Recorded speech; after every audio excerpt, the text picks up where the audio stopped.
अस्सलाम वालेकुम viewers, welcome to Champion Learnings. मैं हूं उस्मान शहजाद और आज हम बात करेंगे जीके चेस्टरटन के बारे में। मेरी ये जो वीडियो है वो दूसरी वीडियो से थोड़ी सी डिफरेंट होने वाली है, तो प्लीज वीडियो को पूरा देखिएगा। अब जीके चेस्टरटन जो थे वो इंग्लिश राइटर और फिलोसोफर थे। उसके अलावा वो एक जर्नलिस्ट भी थे। अब उनको आर्ट में बहुत ज्यादा इंटरेस्ट था और कुछ लोग तो ये भी मानते हैं कि वो मोस्ट गिफ्टेड राइटर थे 20th सेंचुरी के। अब उनका एक बड़ा ही कमाल का कोट है, I am not absent minded, it is the presence of mind that makes me unaware of everything else.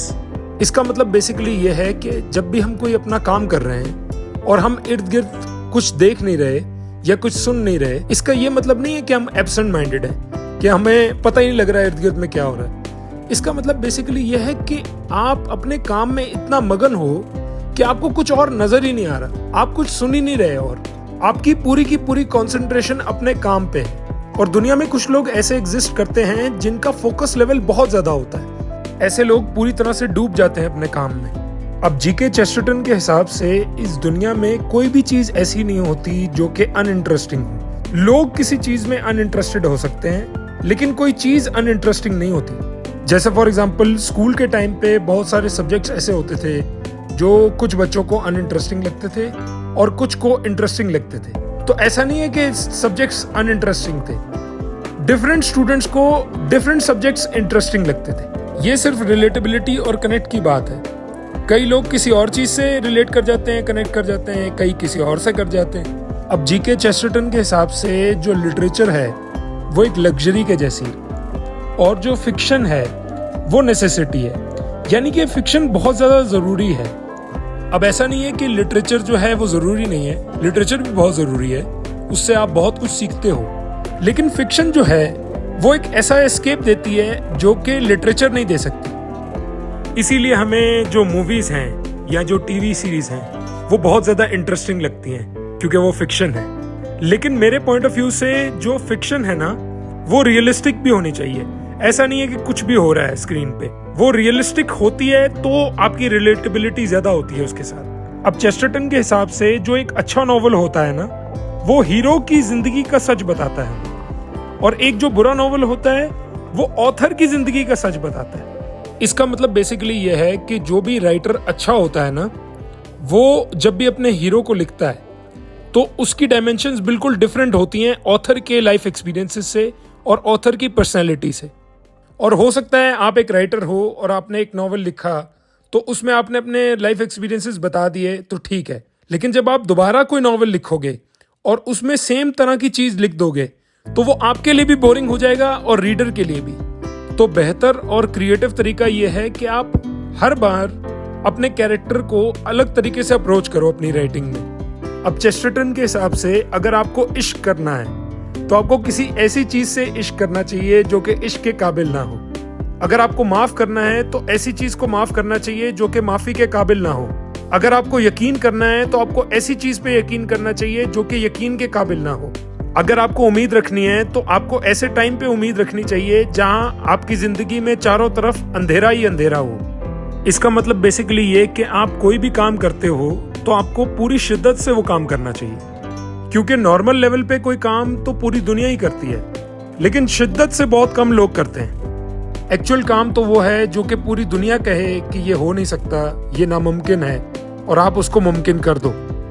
ये सब करके ही इस दुनिया में कुछ इंटरेस्टिंग क्रिएट होता है। अब चेस्टरटन का एक और कोट है, the way to love anything is to realize that it might be lost.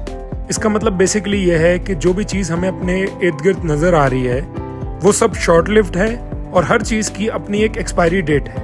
बहुत सारी चीजें दुनिया में ऐसी हैं जिनके लिए हम लड़ रहे हैं, मर रहे हैं, लेकिन सच ये है कि हर चीज एक दिन खत्म हो जाएगी। अगर आप इस बात को डीपली समझ जाते हो तो आपके अंदर से हेटरेट जो है वो खत्म हो जाता है। अब चेस्टरटन के हिसाब से जो आर्ट है वो मोरालिटी के जैसे उसकी कोई ना कोई बाउंड्री जरूर होती है जिसमें वो एग्जिस्ट करती है। अगर बाउंड्री ना हो तो वो आर्ट ही नहीं है। फिर जैसे कि मोरालिटी भी है तो उसमें भी एक sense of right and wrong है। अगर सही गलत की कोई बाउंड्री नहीं है तो आपके पास कोई मॉरल प्रिंसिपल्स होंगे ही नहीं। फिर अगर हम किसी भी आर्ट फॉर्म को गौर से देखें तो हमें पता चलेगा कि वो बहुत ज्यादा जनरलाइज भी नहीं होती और बहुत ज्यादा स्पेसिफिक भी नहीं होती। बल्कि इनके बीच में कोई स्वीट स्पॉट होता है जहां पे वो एग्जिस्ट करती है। अब चेस्टरटन का बड़ा ही अच्छा कोट है, a dead thing can go with the stream but only a living thing can go against it.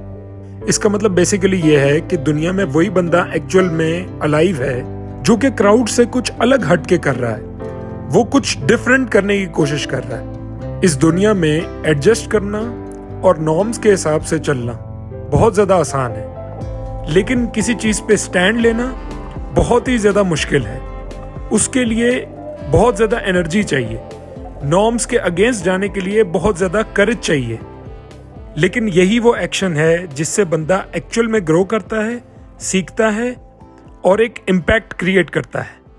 नहीं तो अगर नॉर्म के साथ चलना है तो उसके लिए तो आपको कुछ करने की जरूरत नहीं है। आराम से जहां हो वहीं रहो, फ्लो के साथ आप चलते जाओगे खुद ब खुद ही।